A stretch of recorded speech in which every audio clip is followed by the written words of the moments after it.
感サンズですね。ですね。さっきの10倍ぐらいのサイズ感。6個もつながってます、中に。6個。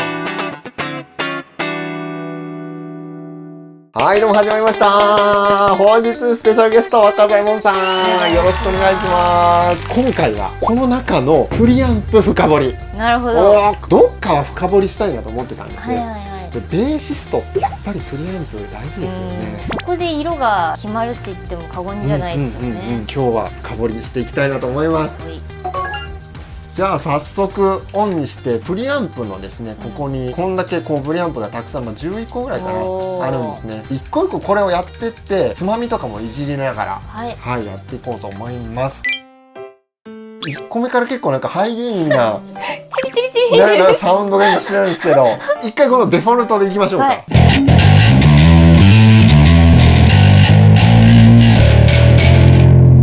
嫌いじゃないちなみに皆さんプリアンプって何かと言いますと、ベースアンプの中にプリアンプっていうプリ部分、そして音量を大きくする役目のパワーアンプっていう部分が、大きく分けると機能は2つに分かれておりまして、若左衛門さんが先ほど言ってくださったのに、そのプリアンプ部分でアンプのキャラクターを決めていくっていうものになります。もともとはそのアンプの中身だったんですけれども、それが今ペダルとして足元にプリアンプだけを置くっていうのが結構あって、結局そのねライブとかってアンプの音っていうよりかはね、みんな DI で、そうですね、ベースはね、そういう楽器ですよね。はい、音を送るので、要は足元のプリアンプでキャラクターを決めていくってものになります。だからどう思います？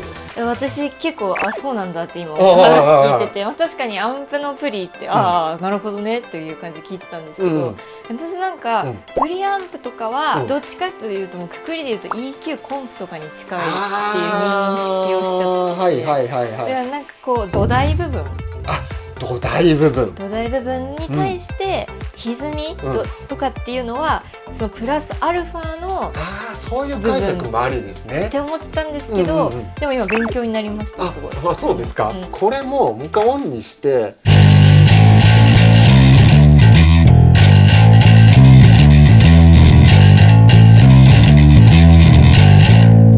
これ今原因下げただけなんですけども、なんか使えますね、全然。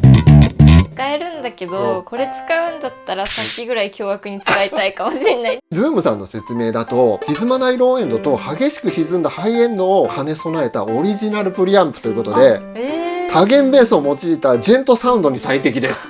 そういう音でした。そうなんだ。だからやっぱちゃんと歪ませて使ってねっていうことみたいですね。でこれね、今このマニュアル見てたら一番これ最後だったんですよ。下から始まるみたいですね。こっちがスタートだったみたいです。はい、すみません。一番最後やっちゃった、いきなり。最初からジェントしたの。これ見てください、このライン。もうあれですね。これはあれですね。あれですね。サンズアンプ、ここに書いてあるんでね、サンズアンプのモデリングですということで。わかる。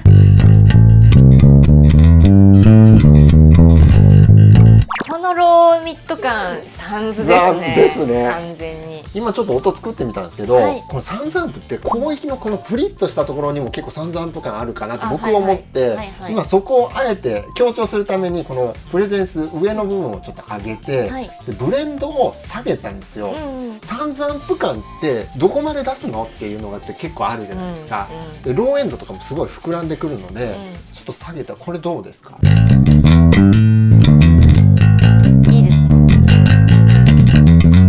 サンズ感はしっかり感じるけど、ここから始まっていくそう良さそう。続いてはこの枠感とかちょっと既視感あるけど、既視感ありました？これは MXR ベース DI のモデリングです。そら既視感あるわ。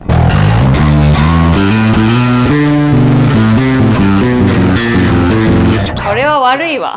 これ初期位置ですもんね。これ初期位置。尖ってないの、そういうところが好きなんですよ。そうですよね。MXR のやつって結構歪むじゃないですか。結構歪みますね。結構歪むし、すごくこうディストーションのコンプじゃないんだけども、こうキュッとまとめられてる感じがするので、スラップとかしてもその箱の中でスラップさせられてるような。そうですね。なんかほんと歪みの成分の中にアタック味があるぐらいの感じですよね。これは前回の動画で弾きまくったダークプリアンプ。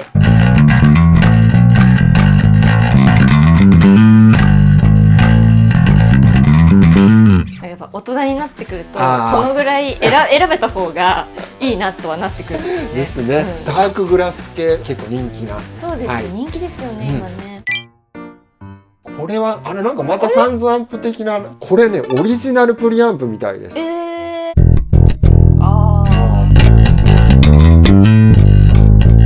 この低く落ちたところで実際どうかわかんないけど、ちょっと歪んで聞こえる。はいはいはい。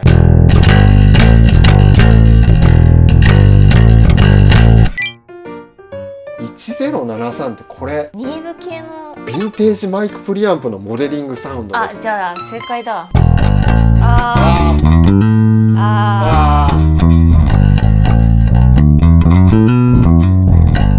私結構家でベース取った時とかにかけるんですよ、後で実機じゃないですけど、プラグインでね、だからこの感じすごい好き。ソリッドステートマイクプリアンプのモデリングですということで、はじめましてちょっとあったかい感じ。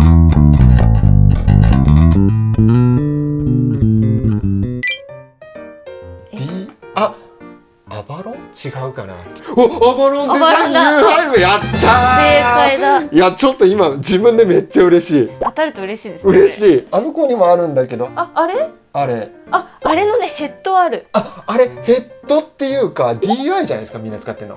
DI だ。 DI でしょ。それ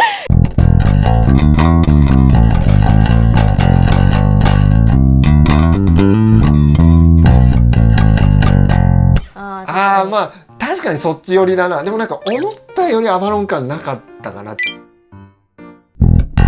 引く。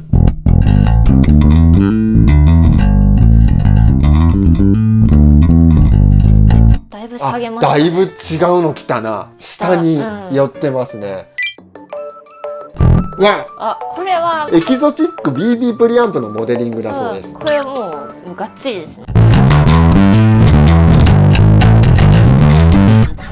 これ結構プリアンプっていうよりかは歪みだと解釈して使ってる人も多いようなモデルじゃないかなと。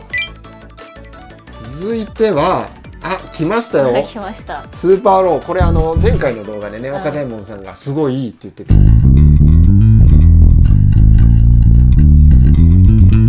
私の推しですね。これでも改めて聞くと下すんごい出てますね。すっごいけど、多分私の友達とか先輩がこれを見てたとして、これが好きですって言ってたら、だろうねっていう顔してると思う。いう感じですか。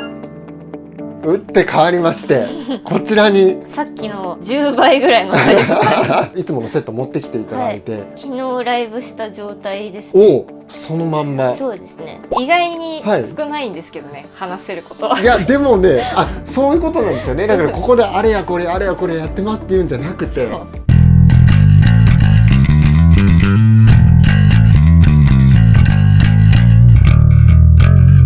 感じ。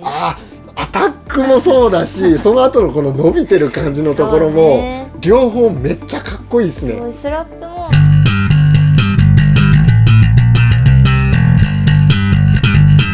そんなにこうグッてやつ、最後の音切れやばい今。どんな感じかサクッとお伺いすると、まず外にエフェクター2つあるんですよね。センドリターンでフェリックスに入れてる感じになります。でその後に読み方一瞬わかんないですけど、オブシディアンなのかな、オブシディアンなのかなをかけてるって感じです。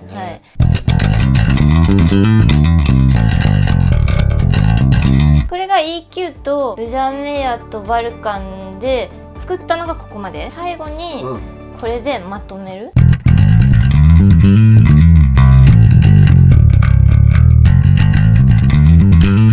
まとまってるわ。これ一見これオフの方がいい音じゃんって思う方いらっしゃるように思うんですけれども、なんかちょっとまだ散らかってるとまでは言わないけど、まとまりきってない感じ。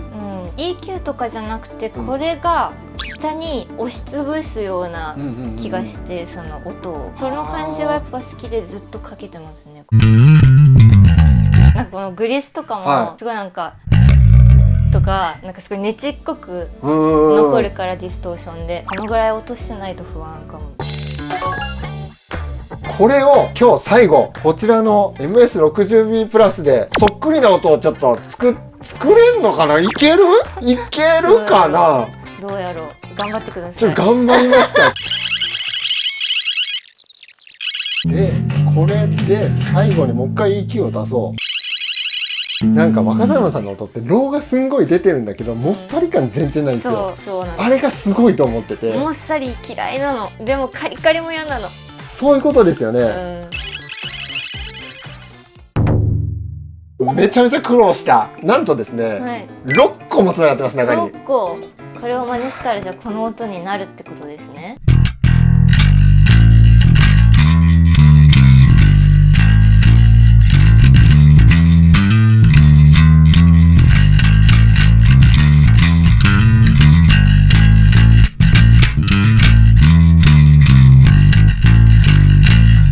おー、いや我ながら一応かっこいい。ロックないい音になってると思います。はい、というわけで若狭さんありがとうございました。ありがとうございました。概要欄に若狭さんの SNS など載ってますのでぜひチェックしてみてください。そして今回の動画良かったって方は高評価もう今押してもらえるとめっちゃ嬉しいです。チャンネル登録もぜひよろしくお願いします。